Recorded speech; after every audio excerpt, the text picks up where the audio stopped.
Hello friends, welcome to topic explain. दोस्तों, आज की वीडियो में हम लोग जानेंगे कि अगर एसआईपी करना बंद कर देता हूं तो जो पैसा हमने कटा है मेरे बैंक से उसका क्या होगा। और मान लीजिए कि एसआईपी का टाइम था और खाते में पैसा नहीं था, तब क्या होगा। क्या मेरा पैसा खत्म हो जाएगा? दोस्तों, ऐसा कुछ नहीं होगा। अगर आपके पास एसआईपी करने के लिए पैसा नहीं है उस महीने में, तो आप उस महीने के एसआईपी को स्किप कर सकते हैं।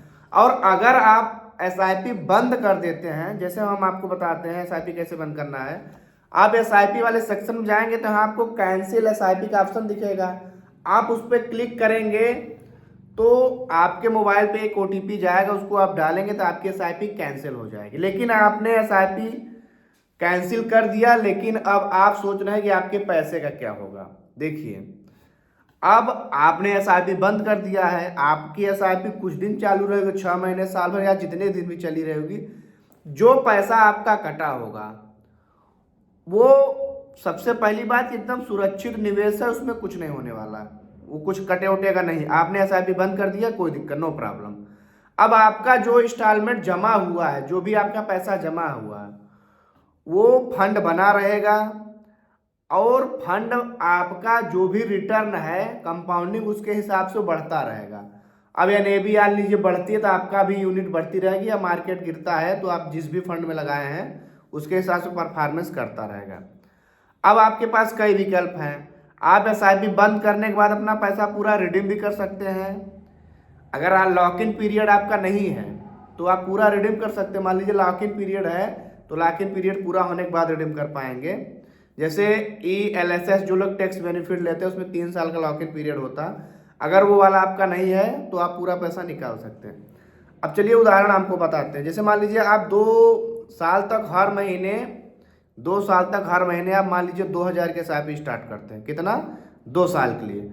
तो आपने जमा किया 4800 रुपया। भाई हर महीने 200 जमा किया, साल भर में 24,000 रुपया जमा किया, तो 2 साल में आपने 48,000 रुपया जमा किया। अब आपने एसआईपी बंद कर दिया। अब क्या होगा, जो आपने पैसा जमा किया उस पर रिटर्न आपका मिलता रहेगा। अब आपका पैसा लगातार बढ़ता रहेगा। अब ध्यान देने वाली बात यह है कि एसआईपी करना तो काफ़ी आसान है, लेकिन फंड का परफॉर्मेंस, मार्केट के कंडीशन, आपका फंड, आपने कौन सा म्यूचुअल फंड लिया था, हाइब्रिड का, डेप्ट फंड लिया था, या तो आपने मल्टी कैप, फ्लेक्सी कैप, कौन सा लिया था, इक्विटी का लिया था, उसके हिसाब से आपका पैसा बढ़ेगा। तो एसआईपी करने से पहले आप एक चीज़ जान लीजिए कि आप जिस भी एसआईपी कर रहे हैं कितने टाइम के लिए कर रहे हैं, उसका एग्जिट लोड क्या है, एक्सपेंस रेशियो क्या है, सब म्यूचुअल फंड में आपको दिखता रहता है। तो आप वहाँ से चेक कर लीजिए। मैं आपको बता रहा हूँ कहाँ दिखता रहता है। जैसे मान लीजिए आपको एसआईपी करनी है, ठीक है, तो आप ऐसे इस प्रकार जिस भी ऐप से करेंगे, या मैं आपको ग्रो का दिखा रहा हूँ, वहाँ देखिए आपको दिखा रहा है large cap, mid cap, small cap. आप जिसमें भी क्लिक करेंगे, तो मैं देखिए जैसे इसमें क्लिक कर रहा हूँ स्मॉल कैप में। स्मॉल कैप में अभी देखिए सबसे ज़्यादा जो रिटर्न है बंधन बना के दे रहा है, तो मैं बंधन स्मॉल कैप में क्लिक करता हूँ। तो इसके नीचे आप देखेंगे एकदम आखिरी में, यहाँ पे देखिए रिटर्न कैलकुलेटर है, उसके बाद में क्या है, होल्डिंग्स है, उसके बाद risk and returns and ranking. अब एकदम आखिरी में देखिए क्या दिया है, expense ratio, exit load and tax.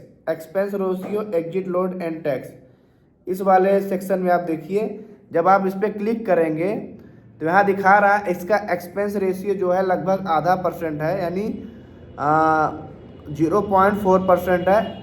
Exit load 1% है, यानी आप इस फंड में डालते हैं और 1 साल से पहले ही पैसा निकालते हैं तो आपको 1% एग्जिट लोड देना पड़ेगा। एग्जिट लोड मतलब आपने 1 लाख रुपया डाला था, निकाल रहे हैं तो 1,00,000 रुपया तो आपका एग्जिट लोड में कट गया।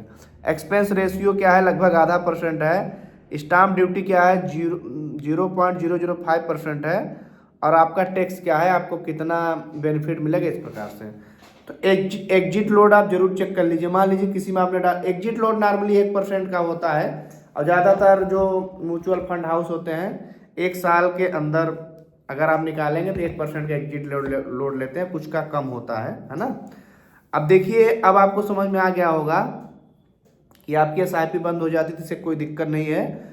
और सबसे बड़ी बात कि आपकी एसआईपी बंद है, आप 5-6 महीने साल में कितने भी दिन रहा, आप उसको रीस्टार्ट कर सकते हैं। रीस्टार्ट आप कैसे कर सकते हैं?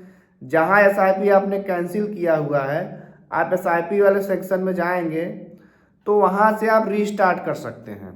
रीस्टार्ट मतलब उस एसआईपी में, जैसे मान लीजिए आपने 2 साल लगातार किए, अब आपके पास पैसे की तंगी आ गई, तो इस टाइप से जैसे देखिए मैंने कुछ एसआईपी कैंसिल किया है तो वहाँ रीस्टार्ट एसआईपी का ऑप्शन आ रहा, आप उस पर क्लिक करेंगे उसी डेट पे, या तो डेट कम ज़्यादा आप कर सकते हैं, जब भी आपको पैसा करना है वो एसआईपी आपकी फिर से रीस्टार्ट हो जाएगी, यानी आपका जो म्यूचुअल फंड था उसमें और पैसा इकट्ठा होना शुरू हो जाएगा, वो और जो पैसा आपका बढ़ रहा था वो तो आपका बढ़ता ही रहेगा।